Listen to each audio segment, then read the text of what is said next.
morning! Magandang araw. Gagawa ako ng natural na sito. Parang sito, pero natural. Gawa sa wild honey and no more sugar ha. Wild honey and calamansi. Very natural. This is it. Okay? So, ganito, ipitsil na maliit, half, 10 kalamansi lang. Okay? Pigain ng kalamansi dito sa glass, dito, and then, after nito na pigain, sasalain before na ilagay dito sa pitsil. Sa, ito, dito sa jar na ito na, okay? Parang pitsil po. Okay, ito yung kalamansi.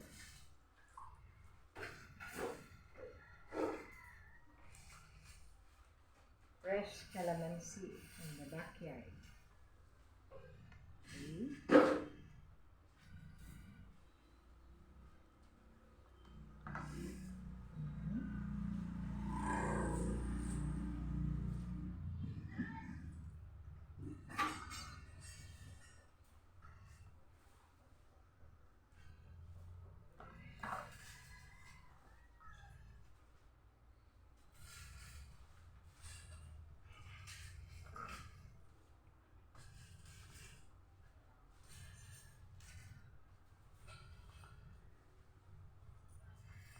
Okay. Guys, nandito na yung 10 pirasong kalamansi. Okay. Shake. Marami siyang buto, pero sasalain natin ito before na ilagay dito sa loob ng pitsil. Ito. So, dapat po walang buto. So, then, sasalain yung buto. Tatanggalin yung buto bago natin Okay.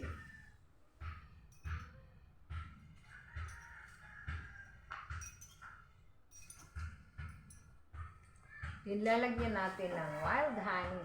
Ang wild honey na ito, sansahin lang natin na hindi sobrang madami. At yung sakto lang siya na matamis. Okay. Then you shake it.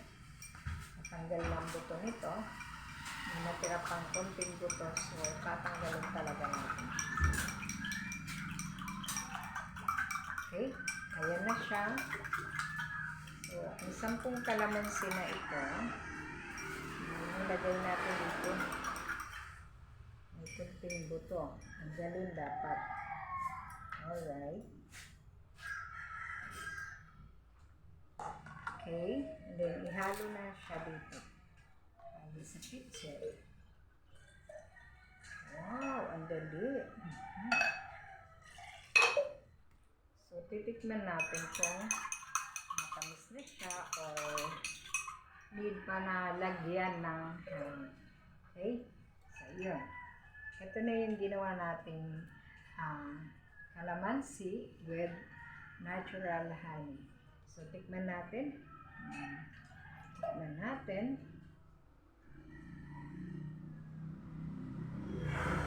Wow!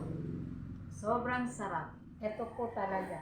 So, lahat ng mga mahilig mag-soft drinks dyan, di nyo kailangan mag-soft drinks. Dito na tayo sa natural calamansi na parang sito. Diba? So, dapat may wild honey kayo para no need to put sugar. Calamansi, kailangan ito sa ating pamilya. Vitamin, puno ng mga minerals kasi nandito yung honey na kompleto po ito. Ang honey ay may phobic minerals, may cinnamon at meron siyang gamot na pwede sa mga mahina ang baga, mahina ang colon.